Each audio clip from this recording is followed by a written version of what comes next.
pag naging matured ka na, gaya ko, parang yung materialistic things, hindi na yun yung Priority. nilalagay ko sa utak ko o nakafocus ako. Ang nakafocus ako ngayon is yung health, comfort, and then prayers for my children that they are successful in their chosen careers.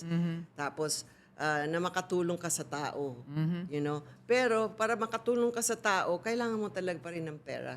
Yeah, ikaw sa sarili mo, you cannot give what you don't have, 'di ba? So kung meron ka, why not share? Especially sa mga edad natin ngayon. So ano pa bang gusto natin?